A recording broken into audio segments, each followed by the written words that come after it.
LPG ગેસના ટેન્કરમાંથી દારૂ પકડવાના કેસમાં મોટો ખુલાસો થયો છે। તપાસમાં દારૂની કિંમત 50 લાખની ઉપર પહોંચી છે। હાલમાં 50,64,100 રૂપિયાની કિંમત કુલ 12,516 બોટલો મળી આવી છે। તો સાથે જ ટ્રકમાં કુલ 60.23 લાખ રૂપિયાનો મુદ્દામાલ જપ્ત થયો છે। દારૂની સાથે પોલીસે રાજસ્થાનના બાડમેરના વતની મેઘારામ જાટ નામના ડ્રાઈવરની પણ ધરપકડ કરી। દારૂનો જથ્થો ભરાવનાર, દારૂ ભરેલું ટેન્કર ડ્રાઈવરને સુપ્રત કરનાર અને દારૂનો જથ્થો મંગાવનાર વિરુદ્ધ છાણી પોલીસ મથકે ગુનો દાખલ કરાયો છે। તો આ જથ્થો સુરેન્દ્રનગર લઈ જવાતો હતો ત્યારે ગઈકાલે વડોદરામાં પીસીબીએ એલપીજી ગેસના ટેન્કરમાંથી દારૂનો જથ્થો ઝડપ્યો હતો। દાહોદથી સુરેન્દ્રનગર જતી વખતે પીસીબીએ વડોદરામાં દુમાળ ચોકડી નજીક ટેન્કરને અટકાવ્યું હતું, જેમાં તપાસ કરતા ટેન્કરમાંથી ગેસ નહીં પરંતુ દારૂ મળી આવ્યો હતો। તો આ તરફ વાત કરીએ મહત્વપૂર્ણ સમાચાર। દાદરાનગર સાંસદે પીએમ સાથે કરી છે મુલાકાત। સાંસદ કલાબેન ડેલકરે પીએમ મોદી સાથે મુલાકાત કરી। સાંસદ કલાબેનની મુલાકાતથી અટકળો તેજ છે, ભાજપમાં જોડાય તેવી અટકળો સેવાઈ રહી છે। તો સાંસદે પુત્ર પુત્રી સાથે પીએમ સાથે મુલાકાત કરી। કલાબેન પ્રદેશના પૂર્વ સાંસદ મોહન ડેલકરના પત્ની કલાબેન શિવસેનાના ટિકિટથી સાંસદ ચૂંટાયા હતા। તસવીરો વાયરલ થતા પ્રદેશનું રાજકારણ પણ ગરમાયું છે। તો અંગે વધુ વાત કરવા માટે સંવાદદાતા ભરત જોડાયા છે ફોનલાઈન પર। ભરત, અત્યારે હાલ જે તસવીરો સામે આવી રહી છે મોહન ડેલકરની પત્ની કલાબેન કે જેઓની પીએમ મોદી સાથેની તસવીર સામે આવી રહી છે, શું છે વિગતો? બિલકુલ, દાંડી રાજ્યના પડોશમાં આવેલા હવેલીના મહિલા સાંસદ મોહન મળ્યા છે। પોતાના પુત્ર અને પુત્રી સાથે પીએમ સાથે સાંસદની મુલાકાત ચોક્કસથી ભરત જી ભરત જોડાઈ સમગ્ર માહિતી આપવા બદલ આપનો આભાર। તો આ તરફ પાર્ટી પદાધિકારીઓની બેઠકમાં પીએમનો મોટો સંદેશ। પીએમ નરેન્દ્ર મોદીએ કહ્યું છે લોકસભા ચૂંટણી પર વિશ્વની નજર છે। તો ભારત માટે મહત્વપૂર્ણ તબક્કો છે। 2047ના વિકસિત ભારત માટે 2024ની ચૂંટણી મહત્વની છે। વિપક્ષ નકારાત્મક વાત કરે તો પણ તેમાં ઉલઝાવવાની જરૂર નથી। આપણે સકારાત્મક મુદ્દાઓ પર આગળ વધવાનું છે। સાથે તેમણે ઉમેર્યું છે કે દેશમાં જાતિઓ ફક્ત 4 છે: મહિલા, યુવા, ખેડૂત અને ગરીબ। તો આ લોકોના વિકાસ માટે કામ કરો। સામે પડકારો નથી તો તેનો અર્થ એ નથી કે કાર્યકરો નિષ્ક્રિય થઈ જાય। તો ભાજપની બેઠકમાં પીએમએ વધુમાં ઉમેર્યું છે કે વિકસિત ભારત સંકલ્પ યાત્રા પર ખૂબ જોર આપવામાં આવે, જેનાથી યોજનાઓની પરિપૂર્ણતા લાવી શકાય। તો તમામ લાભાર્થીઓ છે તેમને પણ તેનો લાભ મળે। ત્યારે ભાજપની રાષ્ટ્રીય પદાધિકારીની બેઠકના પહેલા દિવસે મહામંત્રી વિનોદ તાવડેએ વિષય રાખ્યો કે લોકસભા ચૂંટણીમાં 10% વોટ વધારવા બૂથ સ્તર પર કામ કરવું જોઈએ। તો આ મુદ્દે પીએમએ પણ કહ્યું છે આપણી યોજનાઓને ગરીબ, યુવાનો તથા ખેડૂતો અને મહિલાઓ સુધી યોગ્ય રીતે પહોંચવી જોઈએ। જે પણ રાજ્યમાં ભારત વિકાસ યાત્રા નીકળી રહી છે ત્યાં ફોકસ કરવામાં આવે। સાથે જ બૂથ મેનેજમેન્ટ પર ફોકસ કરવાના સૂચન કર્યા છે। પદાધિકારીઓને બૂથ મેનેજમેન્ટ પરને પડકાર તરીકે જોવાનું પણ સૂચન કર્યું। તો સંગઠન શક્તિથી જ જીત મેળવી શકાશે, ત્યારે પૂરી તૈયારી સાથે જ જનતા વચ્ચે જવા માટે કહ્યું છે। અને ઉત્તર પ્રદેશ, મધ્યપ્રદેશ તથા આ તમામ સ્થળો પર બૂથ મેનેજમેન્ટનું ઉદાહરણ પણ તેઓએ પૂરું પાડ્યું છે। તો સાથોસાથ પીએમએ સોશિયલ મીડિયા પર પ્રચાર તેજ કરવા માટેનું પણ આહવાન કર્યું છે। ત્યારે આ તરફ 2024ની લોકસભાની ચૂંટણીની તૈયારીઓ। કોંગ્રેસે ચૂંટણી ઢંઢેરા સમિતિની રચના કરી છે। 16 સભ્યોની ચૂંટણી ઢંઢેરા સમિતિ રચી છે। આ સમિતિ કોંગ્રેસનો ચૂંટણી ઢંઢેરો તૈયાર કરશે। સમિતિના ચેરમેન પી ચિદમ્બરમ, કન્વીનર એસટી દવે તથા પ્રિયંકા ગાંધી, સિદ્ધારમૈયા, શશી થરૂર સહિતના કુલ 16 સભ્યો હાજર રહેશે।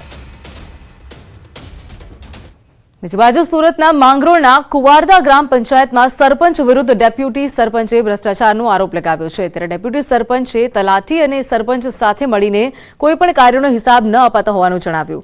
સાથે જ ગટરના થઈ ગયેલા તમામ કામને પણ બિલ ફરી મૂકીને પૈસા ઉપાડતા હોવાનો આક્ષેપ કર્યો છે।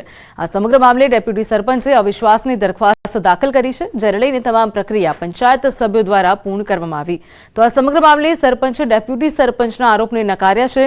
સમગ્ર મામલે યોગ્ય તપાસ થાય તેવી પણ ગ્રામજનોની માંગ ઉઠી રહી છે। તલાટી કમ મંત્રીશ્રી અને સરપંચશ્રી કોઈ પણ હિસાબ કિતાબ આપતા નથી। પ્રોસિડિંગની નકલ પણ આજ સુધી અમે વારંવાર માગવા છતાં આપી નથી। અને કોઈ પણ વિકાસના કામ ગામમાં થાય એમાં અમને વિશ્વાસમાં લીધા વગર કરેલ છે, જેનો અમે વિરોધ કરેલો છે। તમારી પર અવિશ્વાસની દરખાસ્ત લાવેલો છે, પણ મને લીગલી લેખિતમાં જાણ નથી થઈ। ભ્રષ્ટાચારના આક્ષેપ મૂકેલા છે એ મને ખબર છે, મતલબ મેં કંઈ કર્યા નથી। જે કંઈ કર્યા હશે એ લીગલી કામ જ કર્યા હશે, અને જે કંઈ એના માટે ન્યાયી તપાસ આવશે તો એનો હું સંપૂર્ણ સહકાર આપીશ। ગીર સોમનાથના કોડીનારમાં શેરડીના પાકમાં આગ મિતિયાજ ગામમાં 3 વીઘા પાક બળીને ખાખ થયો છે. વીજ વિભાગના તારમાં સ્પાર્કના કારણે આગનું અનુમાન સેવાઈ રહ્યું છે. 3 વીઘા જમીનમાં શેરડીનો પાક બળીને ખાખ થયો છે, ત્યારે આગ લાગવા પાછળનું કારણ હજુ અકબંધ છે.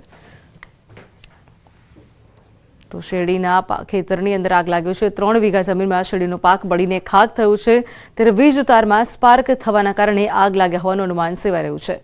તો કોડીનારમાં સમગ્ર ઘટના બની હતી. ત્યાં મિતિયાજ ગામમાં 3 વીઘા પાક બળીને ખાખ થયો છે.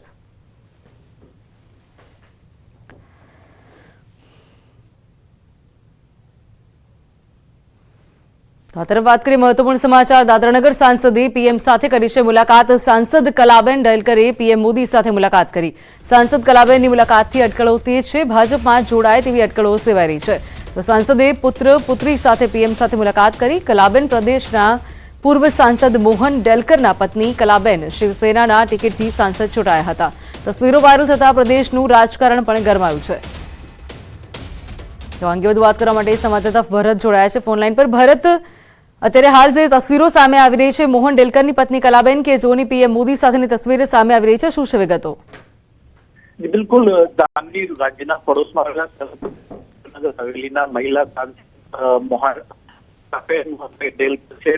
મળ્યા છે. પોતાના પુત્ર અને પુત્રી સાથે પીએમ સાથે સાંસદની મુલાકાત. ચોક્કસથી ભરત જી ભરત જોડાઈ સમગ્ર માહિતી આપવા બદલ આપનો આભાર. તો આ તરફ પાર્ટી પદાધિકારીઓની બેઠકમાં પીએમનો મોટો સંદેશ. પીએમ નરેન્દ્ર મોદીએ કહ્યું છે લોકસભા ચૂંટણી પર વિશ્વની નજર છે. તો ભારત માટે મહત્વપૂર્ણ તબક્કો છે. 2047ના વિકસિત ભારત માટે 2024ની ચૂંટણી મહત્વની છે. વિપક્ષ નકારાત્મક વાત કરે તો પણ તેમાં ઉલઝાવવાની જરૂર નથી. આપણે સકારાત્મક મુદ્દાઓ પર આગળ વધવાનું છે. સાથે તેમણે ઉમેર્યું છે કે દેશમાં જાતિઓ ફક્ત 4 છે: મહિલા, યુવા, ખેડૂત અને ગરીબ. તો આ લોકોના વિકાસ માટે કામ કરો. સામે પડકારો નથી તો તેનો અર્થ એ નથી કે કાર્યકરો નિષ્ક્રિય થઈ જાય. તો ભાજપની બેઠકમાં પીએમએ વધુમાં ઉમેર્યું છે કે વિકસિત ભારત સંકલ્પ યાત્રા પર ખૂબ જોર આપવામાં આવે, જેનાથી યોજનાઓની પરિપૂર્ણતા લાવી શકાય.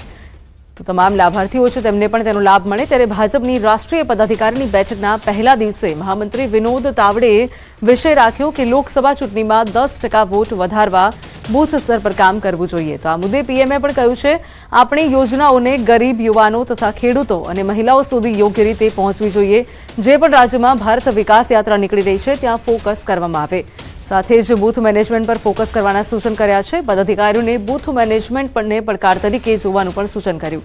તો સંગઠન શક્તિથી જ જીત મેળવી શકાશે, ત્યારે પૂરી તૈયારી સાથે જ જનતા વચ્ચે જવા માટે કહ્યું છે. અને ઉત્તર પ્રદેશ, મધ્યપ્રદેશ તથા આ તમામ સ્થળો પર બૂથ મેનેજમેન્ટનું ઉદાહરણ પણ તેઓએ પૂરું પાડ્યું છે. તો સાથોસાથ પીએમએ સોશિયલ મીડિયા પર પ્રચાર તેજ કરવા માટેનું પણ આહવાન કર્યું છે.